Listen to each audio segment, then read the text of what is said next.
Hey, this wasn't in the dream. I was sailing.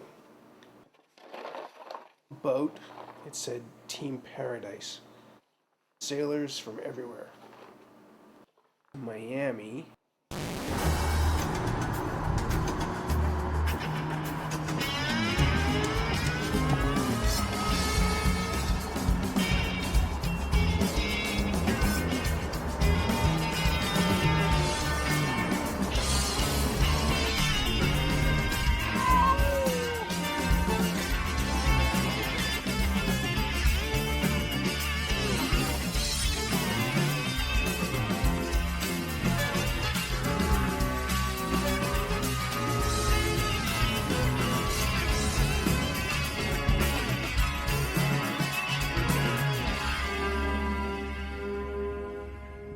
South Florida, if you're into either golf, tennis, or water sports, has to be, it's the warmest place within the continental U.S.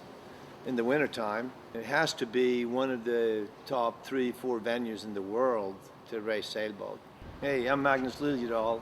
I'm the founder of Team Paradise. Team Paradise is operating on Shakerleg's property here in Biscayne Bay. We're dealing with the ambitious sailor, basically, that likes to try on to go to Paralympics. Whether he makes it or not is not the end of the world, but the attitude is there.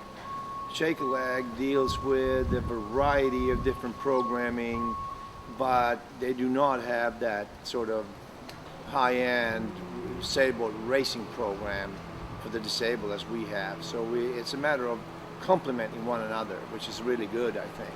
It was just one of those things where I got to know some of the disabled sailors around town, and we became friends, and they were sailors, so we started hanging out with them, and we went sailing, and one thing led to the next.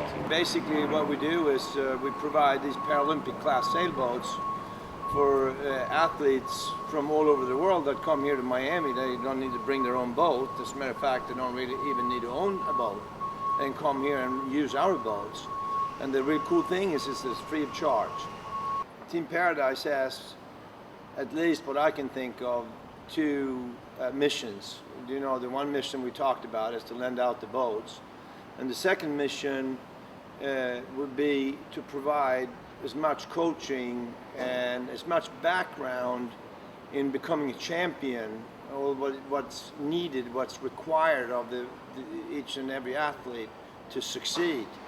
And so that's something that we want to, and that could include, of course, coaching on the water, rules seminar.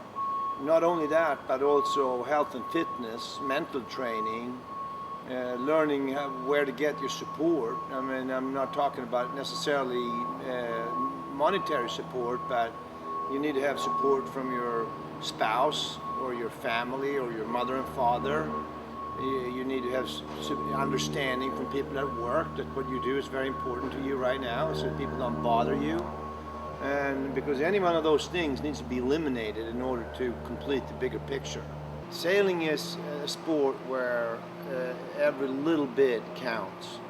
So there are a couple of big things that count, but there's a lot of small ingredients, small adjustments all along the way that all makes a little bit of difference, but where you could perhaps afford to lose one or two of those, but not all of them. You need to add as many of those edges, if you will, in your repertoire as possible. And let's say somebody comes and has perhaps a little bit of knowledge. What we want to do is to make that athlete focus on the 20% of this whole knowledge bank that's going to give 80% of the result. In other words, we would make sure we're very meticulous with our material, because no matter how good you are and no matter how you are focusing on all these things, if you break down in a race, you're not going to win. And if you're not out in time, if you're late to the start, you're not going to win either. And on goes the list. So we try to make it a little simpler by looking at those few things that makes the biggest impact. And then as the athlete grows, as time goes by, certainly we need to open the book on the remaining 80% of all the stuff. But those are all, like I'm saying, those are all small finesses along the way that combined could make a big difference. You need to take notes. And you need to be, some people are better than others, but you need to write down every time you go sailing, every time you come back, there ought to be a lesson learned. I mean, I don't care what it is, but there had to be something that day that you learned. I mean, for most of it, it is in daily life. We wake up in the morning, how boring isn't a day if it goes by and we didn't learn anything? Other than bad news, I'm not referring to that at the news at night, because we could be without that. But I'm saying, in general, you want to further yourself, you want to have something that you really thought was a good thing that you carry on in your bag of tricks going forward. Characteristic of a champion is that they really eager to learn more. When you ask them, they feel like, I got a lot more to learn. They're desperate for learning more, versus the other category would be there, yeah, well, I've tried that, I've done that, I know. And you tell them something and they say, oh, well, I know that. And then yet when you look at them, they don't know it. So that's what I'm saying. You need to have that attitude of you want to learn. And you'd be better off if you don't think you know as much and you'd be eager to learn more and more.